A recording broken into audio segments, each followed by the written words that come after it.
2 more speed reading sessions this week with me and Robert Glasscock, Wednesday and Saturday. The all-access viewer pass is available for $19.97 at the funastrology.com website. We'd love to have you come watch. Welcome back to the Fun Astrology Podcast, Tuesday the 13th. We're just almost there.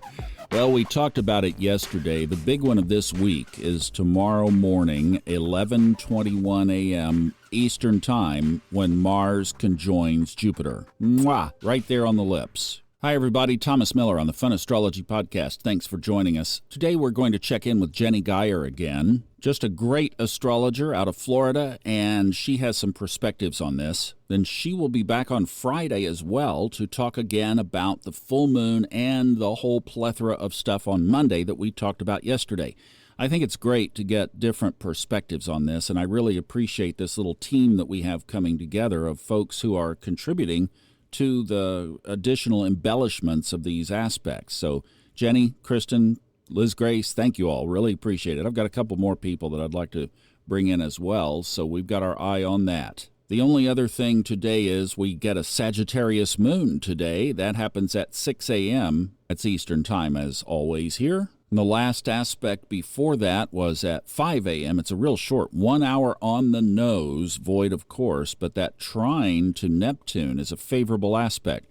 So we've got some good juice around this entry into Sagittarius for the next couple of days. And speaking of Sagittarius, Jenny is one. She loves to have a good time. So let's check in with her about this big aspect in the sky tomorrow. Hello, Fun Astrology Podcast listeners.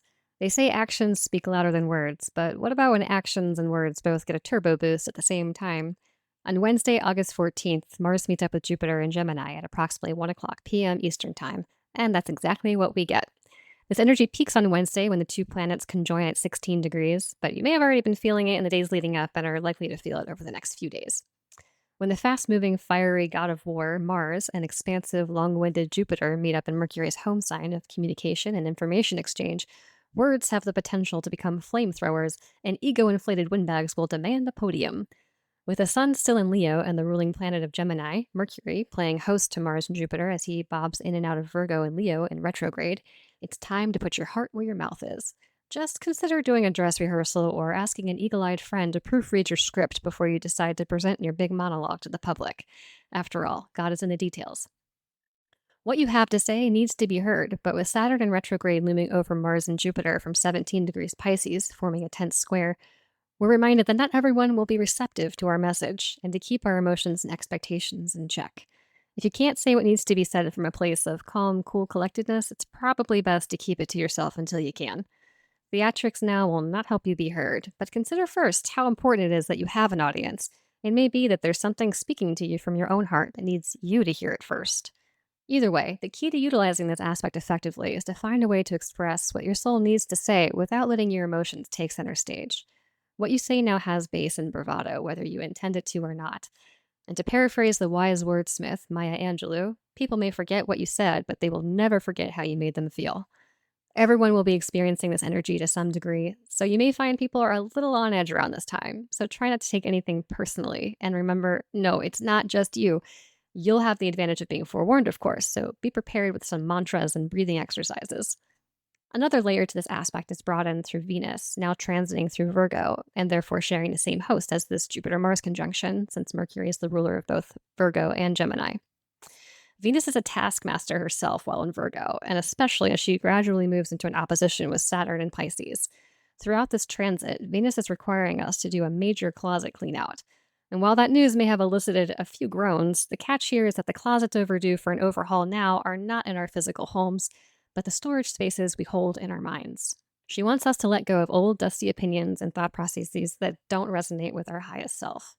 Before you decide to spout off an entire diatribe that's half memorized because you've repeated it so many times over the years, know that the trick to figuring out what stays and what goes in those mental closets is to listen more than you speak. And to really listen to someone, even yourself, means withholding judgment. So before qualifying a thought or an idea as good, bad, weird, or whatever, whether it's your own or someone else's, stop and simply notice how it makes you feel. If it rings with the unmistakable harmony of truth, or as Marie Kondo says, if it sparks joy, you'll know it's a keeper. Anything that doesn't, simply drag and drop over to the recycle bin. Godspeed, everyone, and wishing you a very productive closet clean out. I love that, Jenny. Thank you so much. I love the Venus as a taskmaster in Virgo, especially with these tense aspects, because as we mentioned yesterday, it hits Jupiter and Saturn Friday and Monday. I just came up with this mental image of cleaning out closets and realizing that if your head is stuck into a closet, it can't be in conflict with anybody else, right? Unless you're doing it with earbuds on, God bless their souls. So just take a little private time, stick your head in a closet somewhere inside your consciousness, and you won't be in conflict with somebody else. Good plan, man. Thanks, Jenny. We'll see you back tomorrow for the big day.